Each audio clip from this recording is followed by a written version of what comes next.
Good evening. I'm Monty Torres. Thank you for joining us tonight. A truck driver is now under arrest, charged with vehicular manslaughter.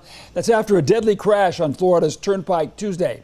The San Joaquin County Sheriff's Office confirmed to Fox 26 that the man responsible for that crash is behind bars here in the Valley at San Joaquin County Jail. Authorities have identified him as 27-year-old Harjinder Singh. Fox 26 News reporter Myra Franco joins us now live with the latest details on this case tonight and the controversy now surrounding this crash. Myra? Monty, that crash is now making national headlines over the driver's immigration status and his licensing in California. Details remain very limited, but we do know Singh is due in court tomorrow in Stockton. A camera inside this commercial semi-truck captures the moment a deadly crash unfolds on Florida's Turnpike, claiming the lives of 3 people in a minivan. Watch as the driver makes a U-turn and within seconds, a minivan crashes into the big rig. The crash happened on August 12th in St. Lucie County in Florida. State troopers there say the illegal maneuver caused a crash and have identified the driver as 27-year-old Harjinder Singh. During the investigation, troopers say they learned Singh entered the United States illegally in 2018 and later obtained a California commercial driver's license. Authorities say he was arrested in San Diego with the assistance of ICE and is now being held at San Joaquin County Jail. He faces 3 counts of vehicular homicide charges and federal immigration violations. Singh is due in court Tuesday in Stockton.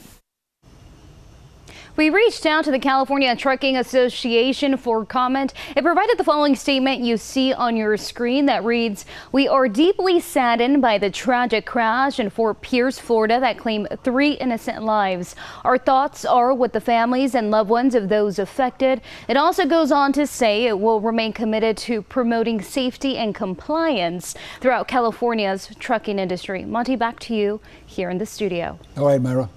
Florida Highway Patrol officials say Singh's actions were reckless and criminal, and at the conclusion of his state charges, Singh will be deported.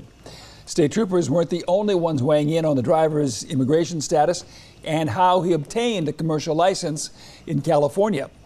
The Secretary of the Department of Homeland Security, Kristi Noem, took to X to say, quote, 3 innocent people were killed in Florida because Gavin Newsom's California DMV issued an illegal alien a commercial driver's license. This gut-wrenching tragedy should have never happened. My team at the Department of Homeland Security will coordinate with the U.S. Department of Transportation to root out and prevent illegal aliens from obtaining these licenses from sanctuary jurisdictions that put American drivers and passengers in danger. Questions are now being raised about how the truck driver was able to get a commercial driver's license, being undocumented. Fox 26 News reached out to Governor Gavin Newsom's office for comment. It provided the following response, quote, "Why don't you ask Trump about the driver's federally issued work permit and when he entered this country? Spoiler alert, it was in 2018 under Trump. Whoops, he would have been eligible in any state. California followed federal law, something the president knows nothing about," unquote. The White House criticized the circumstances surrounding the deadly Florida truck crash, saying, quote, "The illegal alien is an Indian national who was granted a commercial driver's license by the so-called sanctuary state of California, whose reckless policies put the lives of American citizens at risk every single day," unquote.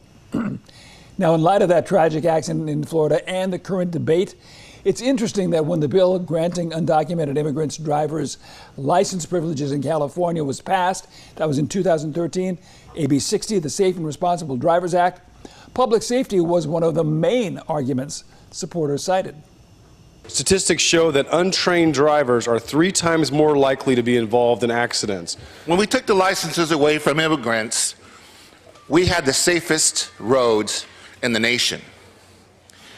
That's no longer the case today because we have many motorists that have no incentive to study the rules and they don't take the test. A driver who is insured and a driver who has received driver's ed is someone we want driving on our streets. And again, that was from 2013. Now we'd like to know what you think. Should states issue driver's licenses to undocumented immigrants? Chime in with your answer on our website. All you have to do is go to kmph.com/poll or scan that QR code right there on your screen.